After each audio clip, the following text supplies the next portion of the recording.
Acerca del reino de Dios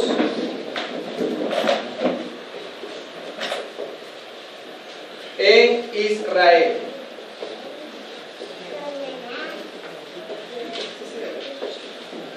El reino de Dios en Israel, digamos que parte 1. Lo dividiremos en dos partes, este domingo y el próximo domingo. Bien. Para estudiar estas lecciones que vamos a tratar en estos dos domingos, pues quiero agradecer especialmente el aporte que he recibido para esto de dos clases en especial del seminario.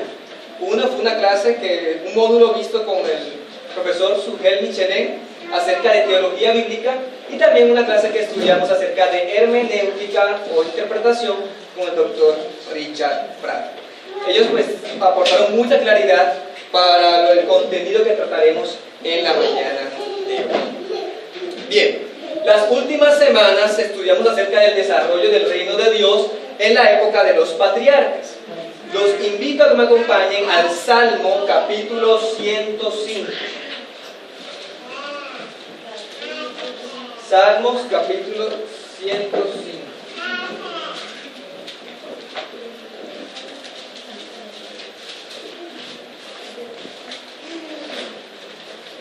Este salmo en particular resume parte de la historia que ya hemos estudiado. Entonces por eso quiero que lo leamos. Vamos a leer desde el versículo 1 hasta el versículo 23. Dice así la palabra de Dios.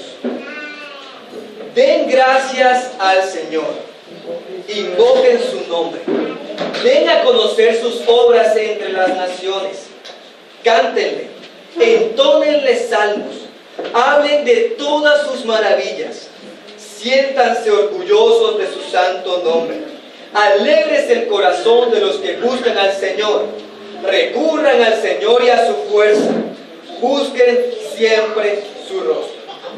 Recuerden las maravillas que ha realizado, sus señales y los decretos que ha emitido. Ustedes, descendientes de Abraham, sus siervos. Ustedes, hijos de Jacob, elegidos suyos. Él es el Señor nuestro Dios. En toda la tierra están sus decretos. Él siempre tiene presente su pacto, la palabra que ordenó para 1000 generaciones.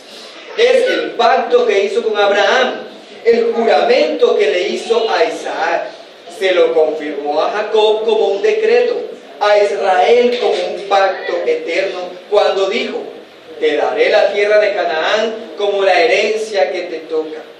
Aun cuando eran pocos en número, unos cuantos extranjeros en la tierra, que andaban siempre de nación en nación y de reino en reino, a nadie permitió que los oprimiera, sino que por ellos reprendió a los reyes. No toquen a mis ungidos, no hagan daño a mis profetas. Dios provocó hambre en la tierra y destruyó todos sus trigales. Pero envió delante de ellos a un hombre, a José, vendido como esclavo. Le sujetaron los pies con grilletes, entre hierros le aprisionaron el cuello, hasta que se cumplió lo que él predijo, y la palabra del Señor probó que él era veraz. El rey ordenó ponerlo en libertad. El gobernante de los pueblos lo dejó libre. Le dio autoridad sobre toda su casa y lo puso a cargo de cuanto poseía, con pleno poder para destruir a sus príncipes e impartir sabiduría a sus ancianos. Entonces Israel vino a Egipto. Jacob fue extranjero en el país de Canaán. Amén. Amén. Pueden sentarse, hermanos. Este texto resumió de mejor manera la historia que hemos estudiado hasta ahora. Con el pastor Héctor hemos llegado a Génesis capítulo 50, y el pueblo de Israel, pues en ese tiempo apenas eran 70 personas, los hijos de Jacob, habían llegado a Egipto y estaban en la mejor condición que podía haber, puesto que estaban en la tierra de Gosén, una tierra bastante fructífera a las orillas del río Nilo. Disfrutaban de lo mejor de la tierra de Egipto. Y vemos entonces que Dios trajo a su pueblo de la hambruna, los sacó de la hambruna para llevarlos a un lugar de estabilidad. Vamos entonces a Génesis capítulo 15, versículos 13 y 14. Porque este pasaje nos va a hablar que Dios había profetizado estos eventos. Génesis capítulo 15, versículos 13 y 14. Voy a leer desde el versículo 2. Dice: al anochecer, Abraham cayó en un profundo sueño y lo envolvió una oscuridad aterradora. El Señor le dijo: debes saber que tus descendientes vivirán como extranjeros en tierra extraña. Le dijo Dios ¿a quién? Abraham. Después de Abraham, recuerden, vino Isaac, vino Jacob. O sea, 3 generaciones después de Abraham se cumplió esta profecía, que Dios los llevó a vivir en una tierra extranjera. Pero miren lo que sigue diciendo: vivirán como extranjeros, donde serán esclavizados y maltratados durante 400 años. O sea que iba a llevarlos allá, pero luego que los llevara allá iba a suceder algo con este pueblo. Iban a ser esclavizados y maltratados. Versículo 14. Pero yo castigaré a la nación que los esclavizará, y luego tus descendientes saldrán en libertad y con grandes riquezas. Entonces Dios profetizó que iban a haber 400 años de esclavitud y luego Dios iba a castigar a esa nación y liberarlos. Bueno, el marco de la esclavitud del pueblo de Israel va a ser lo que estudiaremos hoy. El pueblo de Israel, o el reino de Dios que hasta ahora hemos estudiado, quedó ubicado en Egipto. Y aquí quiero que recordemos la definición del reino de Dios que hasta ahora hemos estudiado y que hemos repetido vez tras vez. ¿Qué es el reino de Dios? El pueblo de Dios. El pueblo de Dios. Bajo el gobierno de Dios. Bajo el gobierno de Dios. En el lugar de Dios. Con la bendición de Dios. Muy bien, hay 4 palabras claves: pueblo, ¿cuál más? Gobierno, autoridad, lugar y bendición. Lugar y y bendición.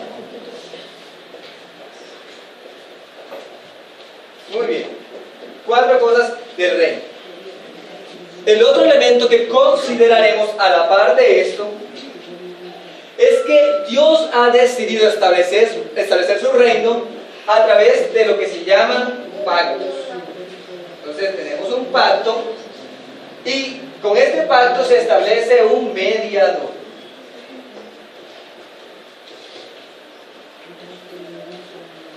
Muy bien, tenemos las herramientas que necesitamos para nuestro estudio acerca del reino de Dios.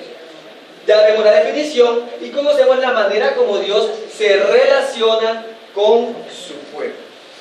Bien, en la mañana de hoy nos enfocaremos en llevar los siguientes puntos. Estudiaremos el pueblo de Dios como tal, estudiaremos parte del gobierno y estudiaremos la bendición. El lugar lo dejaremos para la siguiente clase. La parte del pueblo de Dios se ve concentrada específicamente desde Génesis capítulo 12 con Abraham hasta Éxodo capítulo 18. Entonces los que están apuntando pueden tener eso en cuenta. El pueblo lo veremos desde Génesis 12, que ya hemos estudiado una parte, hasta Éxodo capítulo 18. La parte del gobierno la vamos a estudiar hoy desde Éxodo 19 hasta el capítulo 24. Luego saltaremos a Levítico y Deuteronomio.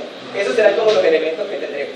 Éxodo 18 al 24, luego Levítico y luego estudiaremos un poquito, solamente es nombrar Deuteronomio.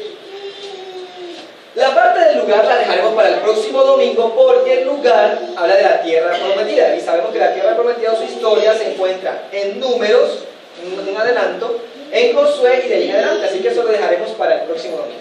Hoy no nos preocuparemos mucho de hablar del lugar. La bendición como tal la encontraremos en Éxodo del 25 al 40, Éxodo 25 al 40, y también en el libro de Levítico se habla bastante de la bendición del reino de Dios. ¿Listo?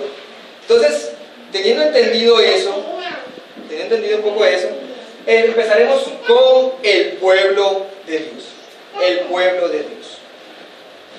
Bien, vamos al libro de Éxodo capítulo 1.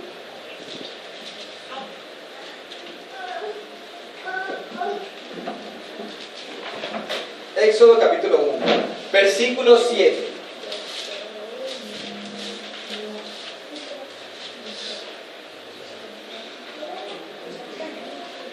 ¿Quién me colabora leyendo ese texto?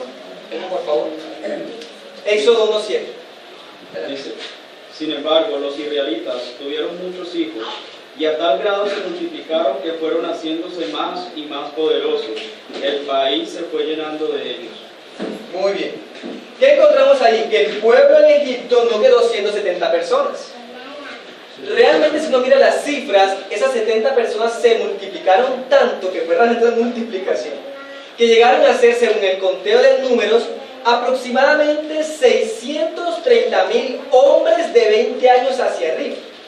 Si son 630,000 solo los hombres de 20 años hacia arriba, imaginémonos que entonces las mujeres pueden ser otra cantidad igual, otros 630,000, digamos por bajito, y los niños, que también puede ser otra cantidad. Aproximadamente, ¿cuántas personas estamos hablando? 2 millones quizás, aproximadamente. Puede que sea más, puede que sea menos. Pero de 70 personas a 2 millones es una verdadera multiplicación. ¿Qué encontramos aquí? Que se está cumpliendo la orden que se había dado a Adán en el Edén. ¿Recordamos esa orden en Génesis capítulo 1? Fructificad y multiplicad. En cierto sentido podemos entender que también era una multiplicación en número de personas. Dios ha decidido expandir su reino en la tierra por medio de la humanidad. Moisés, el escritor de los 5 primeros libros de la Biblia, dice a los israelitas que habían salido de la esclavitud, porque ese fue el momento en que escribió estos libros, que ellos son la imagen de Dios. Recordemos en Génesis capítulo 1. Dios creó al hombre a su imagen, a imagen y semejanza. Su deber es hacer la voluntad de Dios en la tierra, dominar la tierra, multiplicar y llenar. Ellos cumplieron ese propósito bastante bien. Sin embargo, la historia no termina allí.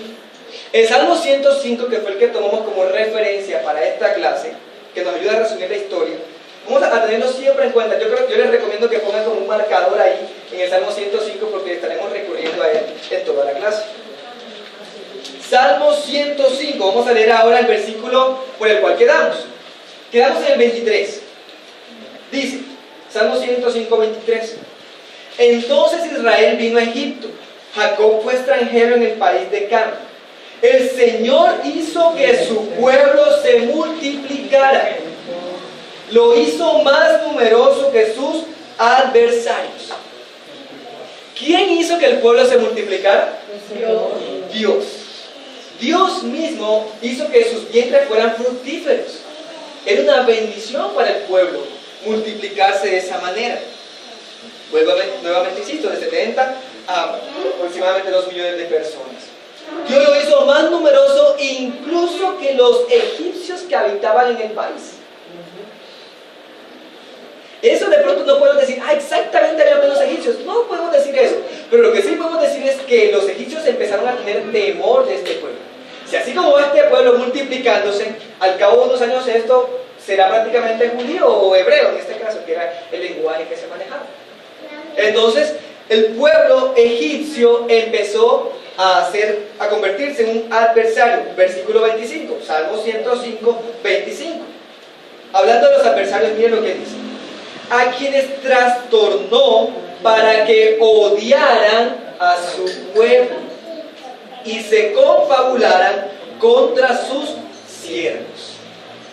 Miren ahora que el salmista, el autor, está diciendo, bueno, ese pueblo egipcio que vio cómo los hebreos se multiplicaban, empezó a sentirles un recelo, un odio.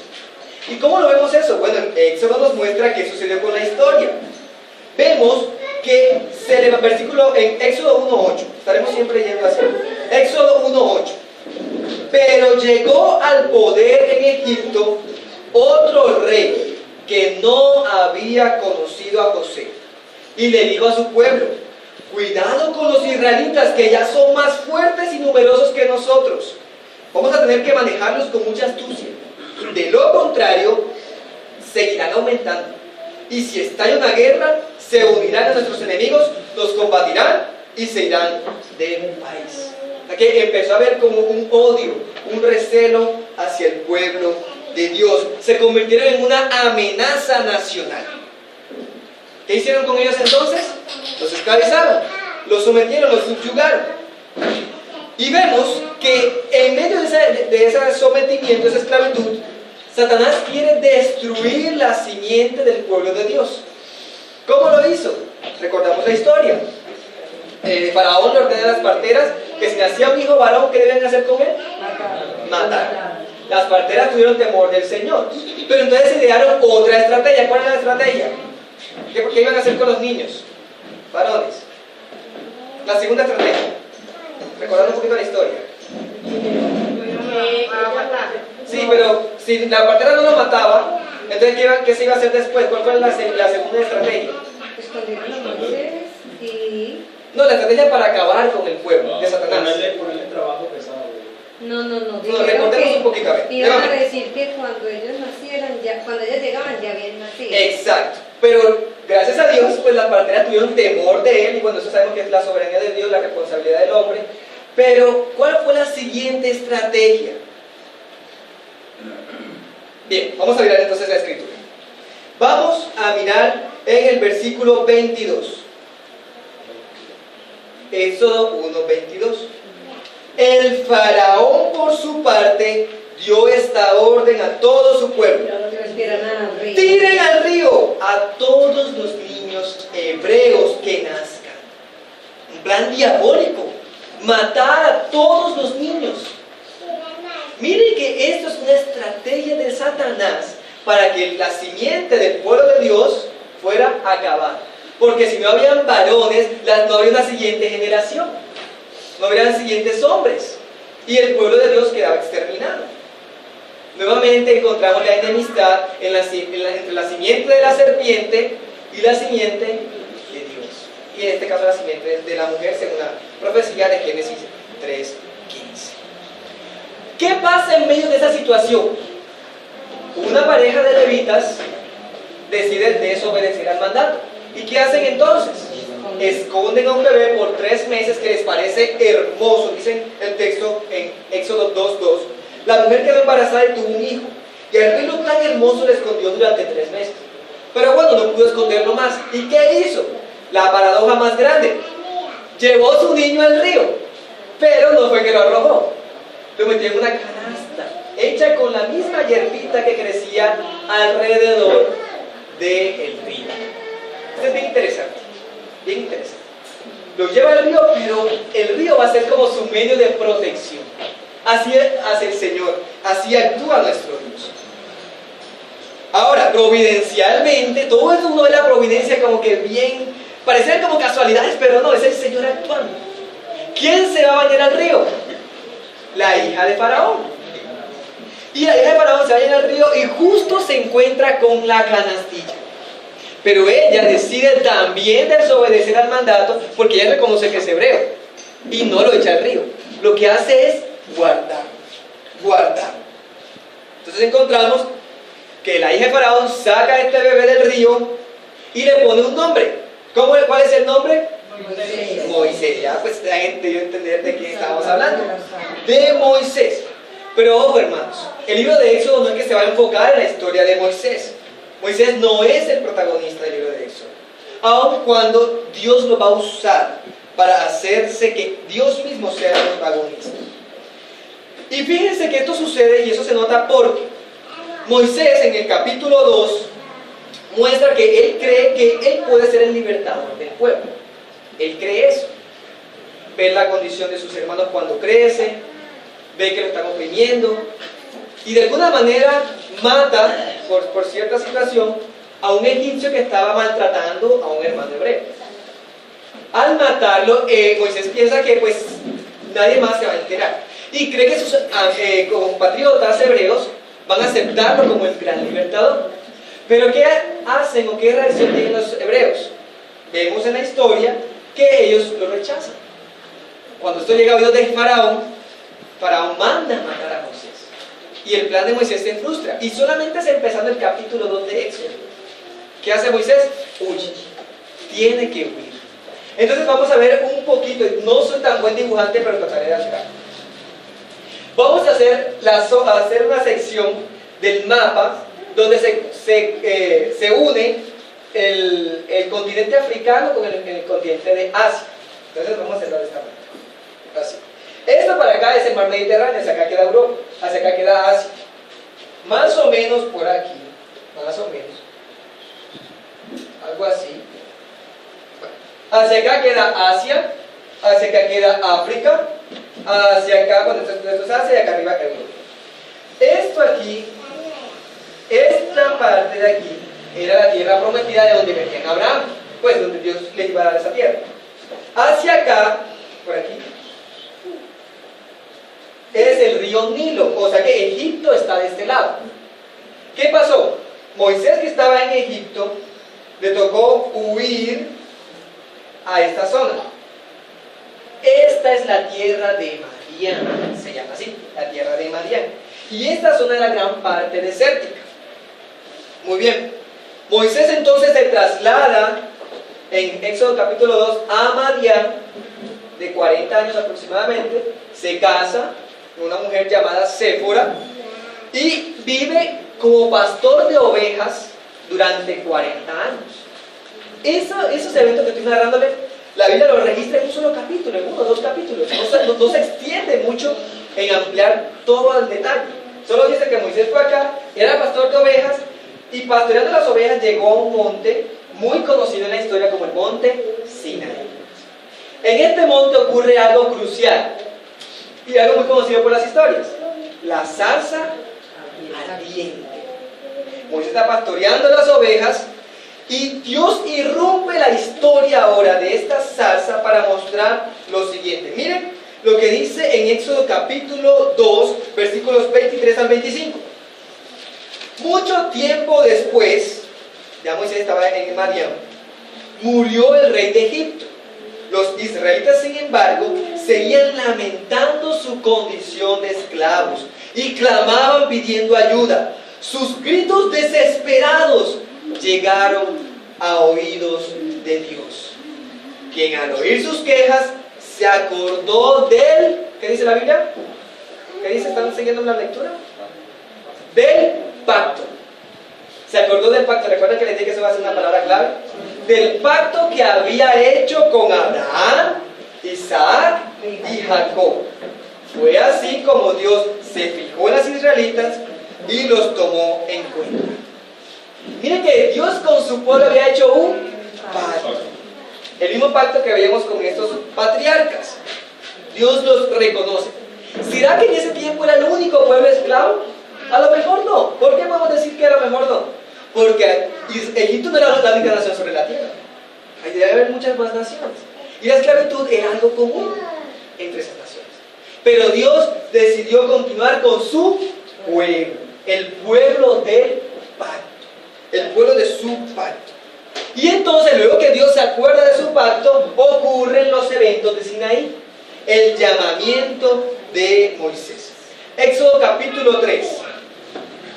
Vamos a leer el versículo 6. Dios le habla a Moisés. Le dice, versículo 5, versículo 6. No te acerques más, le dijo Dios. Quítate las sandalias, porque estás pisando tierra santa. Yo soy el Dios de tu padre. Soy el Dios de Abraham, de Isaac y de Jacob. Al oír esto, Moisés se cubrió el rostro, porque tuvo miedo de mirar a Dios. Vamos nuevamente al versículo 13, ahí mismo, Éxodo 3, 13. Pero Moisés insistió. Supongamos que me presento ante los israelitas y les digo, el Dios de sus antepasados me ha enviado a ustedes. ¿Qué les respondo si me preguntan, ¿y cómo se llaman? Yo soy el que soy, respondió Dios a Moisés. Esto es lo que tienes que decirle a los israelitas. Yo soy, me ha enviado a ustedes. Además, Dios le dijo a Moisés, diles esto a los israelitas. El Señor, el Dios de sus antepasados, el Dios de Abraham, de Isaac y de Jacob, me ha enviado a ustedes. Este es mi nombre eterno. Este es mi nombre por todas las generaciones. Versículo 16. Y tú, anda y reúne a los ancianos de Israel y diles, el Señor, el Dios de sus antepasados, el Dios de Abraham, de Isaac y de Jacob, se me apareció y me dijo: yo he estado pendiente de ustedes, he visto cómo los han maltratado en Egipto. Por lo menos en lo que leí, ¿cuántas veces mencionó las palabras del pacto? 3 veces al menos. 3 veces al menos le recordó a Abraham, Isaac y Jacob. Abraham, Isaac y Jacob. Esto nos muestra que Dios quiere recordarle al pueblo, recordarle, o como quiere recordar al pueblo, el pacto que le ha hecho, que era su pueblo escogido. ¿Qué pasa entonces? Moisés regresa a la tierra de Egipto, pero ya Moisés es consciente que él no es el libertador.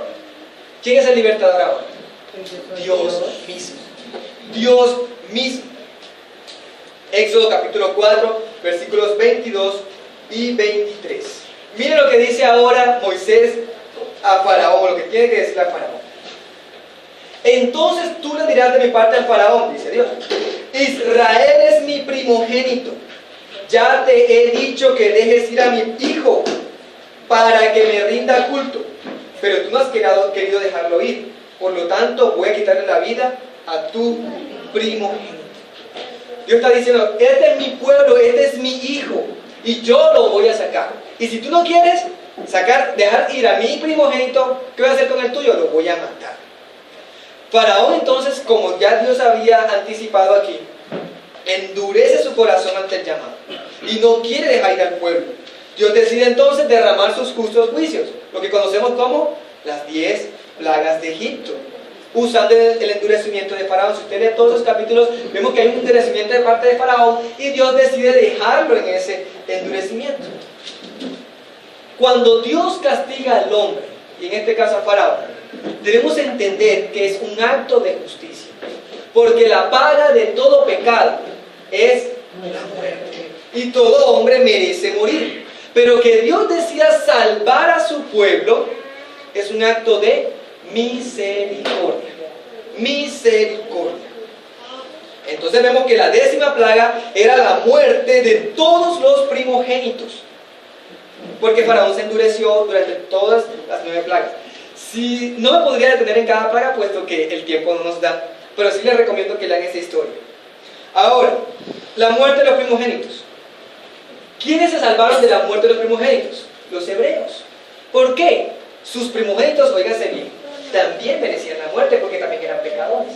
Pero Dios decide mostrarles algo bien particular, lo que llamaremos salvación por sustitución. Salvación por sustitución. ¿Qué quiere decir ese término? Bueno, que Dios va a salvar y va a decidir: bueno, tú mereces morir, pero yo no quiero que tú mueras, pero tú debes morir porque tienes que pagar la deuda. Vamos a mandar a un cordero limpio que sea quien pague tu deuda. Y ese cordero iba a ser como una alusión a la obra de Cristo. Y ellos por lo menos no entendían quizás toda la plenitud acerca de Cristo y todo eso, pero sí ya tenían el concepto que ellos iban a ser salvos no por sí, sino por un sustituto, alguien más que pagara su deuda por ellos. Muy bien. Entonces, ¿qué hizo Dios? Como los hebreos fueron obedientes y Dios usó toda la sangre del cordero derramada, Dios pasa por encima de esas casas que tienen la sangre en el dintel, representando la muerte sustitutiva. Pero los egipcios todos murieron, todos los primogénitos murieron, incluyendo en la casa de Faraón. ¿Eso qué hace? Que incrementó la ira de los egipcios contra los hebreos, como hemos leído en el Salmo 105, versículo 25. ¿Qué hicieron? Los echaron. Prácticamente no fue que hubo una guerra y que el pueblo israelita se levantó en armas, no. Prácticamente salieron echados. Eso es lo paradójico. Los que querían tenerlos capturados los echaron, y los echaron con gran riqueza. Vamos a Salmo capítulo 105, el texto que hemos tenido como base para esta clase. Salmo capítulo 105. Muy bien, dice el versículo 26: envió a su siervo Moisés y a Aarón a quien había escogido, y estos hicieron señales milagrosas entre ellos, maravillas en el país de Canaán, hablando de Egipto. ¿Qué maravillas? Dios envió tinieblas y la tierra se oscureció, pero ellos no atendieron a sus palabras. convirtió en sangre sus aguas y causó la muerte de sus peces.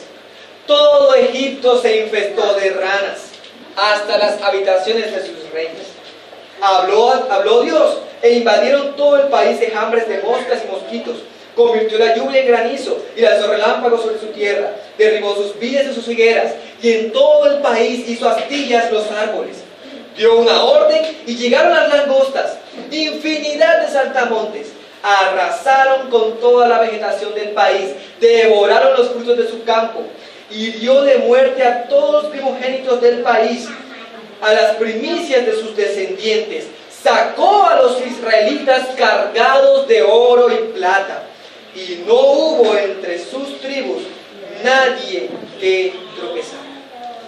Miren cómo fue esta liberación, sin una mano alzada. Fue Dios mismo con su gran poder. ¿Qué aprendemos de eso entonces del pueblo de Dios?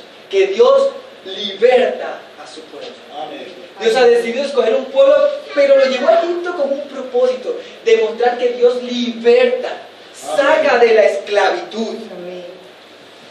Esos juicios que hemos leído en este salmo eran ataques directos contra todos los dioses egipcios, y libertaba definitivamente a su pueblo. ¿Cuál fue la cumbre de todo esto? Cuando el pueblo egipcio reaccionó y Faraón nuevamente se llenó de odio, empezaron a perseguirlos. El pueblo de Israel quedó entonces entre el Mar Rojo y el pueblo de los egipcios, y Dios hace como que la cereza del helado.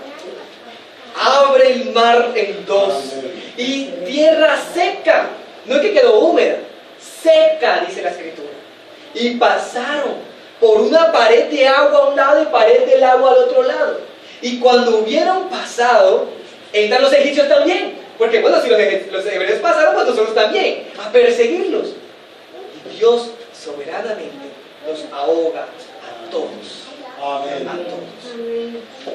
Dios, ese era como el sello final de la liberación de su pueblo. Ahora, versículos 37 al 42 que hemos leído, miren lo que ahora narra. Sacó a los israelitas cargados de oro y plata. Estamos en Salmo 105. No hubo entre sus tribus nadie que tropezara. Los egipcios se alegraron de su partida, pues el miedo a los israelitas los dominaba. El Señor les dio sombra con una nube y con fuego la alumbró de noche. Pidió el pueblo comida y les envió codornices. Los sació con pan del cielo. Abrió la boca y brotó agua que corrió por el desierto como un río. Versículo 42. Ciertamente Dios se acordó de su santa promesa, de su pacto. ¿Pacto dado a quién? Recordemos. A Abraham, a Isaac y a Jacob. Lo que hizo su siervo Abraham. Entonces, esos son los eventos que nos llevan a entender que, bueno, Dios liberta a su pueblo, pero ahora Dios sustenta a su pueblo. Ellos son su pueblo y Dios no los va a abandonar. Les proveyó un lugar fresco porque estaban en el desierto. Y quizás nosotros no entendemos toda esta analogía porque no, toda esta historia, porque no estamos en un desierto. Pero las condiciones que se registran, por lo que uno estudia un poco, son terribles. Mucho calor en el día, pero mucho frío en la noche. Y para todo el Señor proveyó, porque eran su pueblo. Ahora, rápidamente veamos el gobierno de Dios. Lo llevé hasta el monte Sinaí. En el monte Sinaí ahora se instaura una especie de teocracia, porque el pueblo sale libre, pero no para vivir como ellos quieren, a una manera licenciosa, ni seguir adorando los mismos dioses de Egipto. No, Dios ha decidido sacar a su pueblo, que no lo tenían muy en cuenta, digamos. De hecho, estaban como clamando y clamando, y era su queja. Pero ahora Dios les da una ley. Entonces ahora encontramos el gobierno de Dios con una ley.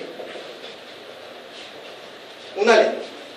Fíjense, todo lo que yo narré, esta historia maravillosa, que en cierto sentido es nuestra historia, llega de Génesis capítulo 1 hasta el capítulo 18.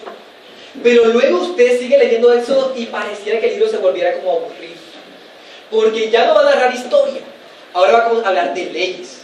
Y ahora va a hablar de la construcción de una carpa.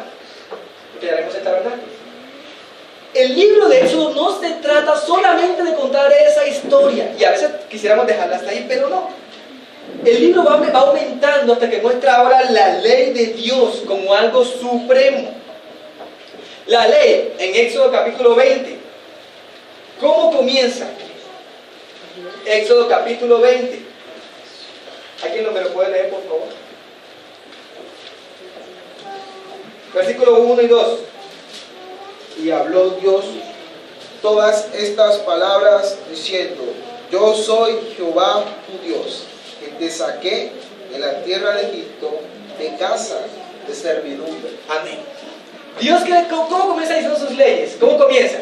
Yo los saqué, yo soy aquel que los sacó de la tierra de Egipto. Les recuerdo que ustedes eran esclavos y yo los he libertado. Amén. Y tengo toda la autoridad, dice Dios, de imponer mis leyes. Y tienes razón. ¿Y quién diría, oh, que esclavitud nuevamente? No, si me ha libertado. Es la mejor posición en la que podemos estar. Es la mejor. Dios quiere guiar a su nación con la ley, un sistema legal bueno, no es opresor. Él tiene la autoridad. Las leyes es una protección que nos permite vivir en libertad. Y voy a dictar 3 citas y espero que 3 personas voluntariamente las busquen rápidamente para agilizar. Romanos 3:20. ¿Quién me ayuda con esa cita? Romanos 3:20, ¿quién levanta la mano? Juan. Gálatas 3:23 y 24. Gálatas 3:23 y 24. Bueno, Gustavo. Y, ¿cómo me llama tu nombre? Disculpa, la que levantó la mano. Lady. Mateo 5:17 al 20. Muy bien. Entonces, la ley de Dios nos ayuda primero a revelar el pecado. Romanos 3:20. ¿Lo tienes, Juan? Sí. Adelante. Por tanto, nadie será justificado en presencia de Dios por hacer las obras que exige la ley. Más bien, mediante la ley cobramos conciencia del pecado. Muy bien. Entonces, la ley que Dios nos ha mostrado y que de hecho la dio en Éxodo y Levítico y Deuteronomio es para ayudarnos a mostrar el pecado. El pueblo de Israel tiene que ser consciente que ellos eran pecadores, que no es que Dios dio algo bonito en ellos para salvarlos, no. Dios decidió libremente hacerlo, aun cuando eran pecadores. Entonces esta ley les ayudaba a ver su pecado. Gálatas 3:23 y 24. Pero antes que viniese la fe, estábamos confinados bajo la ley, encerrados para aquella fe que iba a ser revelada. De manera que la ley ha sido nuestro ayo para llevarnos a Cristo, a fin de que fuésemos justificados por la fe. Amén. La ley nos mostró nuestro pecado, pero ahora nos conduce al Salvador. La ley les mostraba que necesitaban un Salvador. Bien. Y lo tercero que quiero que veamos de la ley es Mateo 5:17 al 20. Ley, por favor. No piensen que he venido a anular la ley o los profetas. No he venido a anular, sino a darles cumplimiento. Les aseguro que mientras exista el cielo y la tierra, ni una letra ni una tilde de la ley desaparecerá, hasta que todo se haya cumplido. Todo el que infrinja uno solo de estos mandamientos, por pequeño que sea, y les enseñe a otros a hacer lo mismo, será considerado el más pequeño en el reino de los cielos, pero el que los practique y enseñe será considerado grande en el reino de los cielos, porque les digo a ustedes que no van a entrar en el reino de los cielos a menos que su justicia supere a la de los fariseos y de los maestros de la ley. Muy bien. Ya la ley nos mostró nuestro pecado, mostró la necesidad de un Salvador, y ahora nosotros como salvos vivimos deleitándonos en esta ley. Vivimos en esa perfecta justicia porque Dios así lo quiere. Pensamos que la libertad es actuar como deseamos y ser restringidos. Pero la verdadera libertad es tener una buena relación con Dios y con los hombres. Es en la ley donde se dice, amarás a tu pueblo como a ti mismo. Es en la ley donde se dice, ama al Señor tu Dios con todo tu corazón, con toda tu alma, con toda tu mente, con todas tus fuerzas. Es en la ley, no fue algo del Nuevo Testamento nuevo. Cristo está recordándole la ley. Quiero dejarle unos puntos acerca de una persona que cree que hacer la ley es llevar al legalismo. El legalista es aquel que intenta ganar el favor de Dios por obras. Cree que la ley que ahora podemos vivir, la ley de Dios, es para ganarse el favor de Dios. ¿Y qué hace el legalista? Bueno, primero, establece normas por encima de la Biblia. aparte de la Biblia, inventa más normas. Lo segundo que hace, te exige que hagas lo que puedas por cumplirlas. Y él se esfuerza por hacerlo, de alguna manera. Luego el legalista, ¿qué hace? Se siente superior a los demás porque los demás no las cumplen y yo sí. ¿Qué más siente el legalista o experimenta? Trata de que todos en la iglesia tienen que vivir por esa ley. Todos. Yo me siento superior, pero ustedes que son menores tienen que esforzarse. Y tercero, si ve que alguien falla en cumplir la ley, le golpea. Golpea a los débiles, les acusa y les daña. Ser santo, mis hermanos, no es ser legalista. Ser santo es querer agradar a Dios como la imagen de su Hijo. Amén. Toda religión enseña la salvación por obras, excepto la religión bíblica. Toda, porque nosotros creemos que la salvación es por la fe. Amén. Las leyes en Levítico, ¿qué nos recuerdan entonces? Y cuando usted se lee Levítico varias veces, ¿qué se va a encontrar? Con una santidad perfecta de Dios, a la cual usted no podrá llegar al estándar. Pero aún así, Dios demanda que tú lo hagas. Y pareciera como extraño, pero es el deseo y la voluntad de Dios. Que usted contempla la santidad de Dios al vivir conforme a su ley. Algunos piensan que el pacto con Moisés, como es de ley, anula el de Abraham. Pero no, si se dan cuenta, ¿qué se ha notado en toda la historia del Éxodo? Que es Dios cumpliendo el pacto de la promesa por fe. Así que la ley no es que se va a convertir en un medio de salvación. Mucho ojo, hermanos, porque siempre tendremos la tendencia a vivir de esa manera. Tendremos la tendencia a que como crecemos en santidad, crecemos en cumplir la ley de Dios, viviremos por esos mandamientos. El tercer punto que pensaba tratar hoy, lo trataremos creo que el próximo domingo por cuestión de tiempo. Más bien quiero dejar algunas conclusiones y aplicaciones hasta aquí. En este periodo inicial vemos un Dios que liberta a su pueblo y lo hace especial. Se encarga de mostrarles que ha sido su soberana elección. Hermanos, muchas veces nos hace falta reconocer la gracia que Dios ha dado para que tú seas llamado su hijo. Porque Él te libertó de la esclavitud del pecado y de la muerte. Ya no eres más esclavo del pecado para que sigas viviendo en el pecado. Y nos libertó para que seamos suyos. La libertad es para servirle, es para conocer su ley, es para vivir en su gobierno, es amar su palabra. No despreciemos ser parte de su pueblo. Nosotros tenemos un mayor entendimiento de la salvación, porque nosotros entendemos la obra de Cristo, nuestro Redentor, que nos ha salvado del pecado. Hermanos, no tomemos el ejemplo del pueblo rebelde. No tomemos ese ejemplo. Que seamos obedientes a su llamado y que nuestra mayor gloria sea Emmanuel, que nos ha sacado de la esclavitud del pecado a la vida eterna en justicia. Amén. Amén. No sé si 3 minutos para alguna pregunta o comentario de la clase. Pastor Héctor. Solo una aplicación más. Okay. En el gobierno de Dios vemos, en el reino de Dios vemos cómo Dios lleva a su pueblo al desierto. ¿Qué hay en el desierto? ¿Qué hay en el desierto? Nada. ¿Para qué Dios nos lleva al desierto?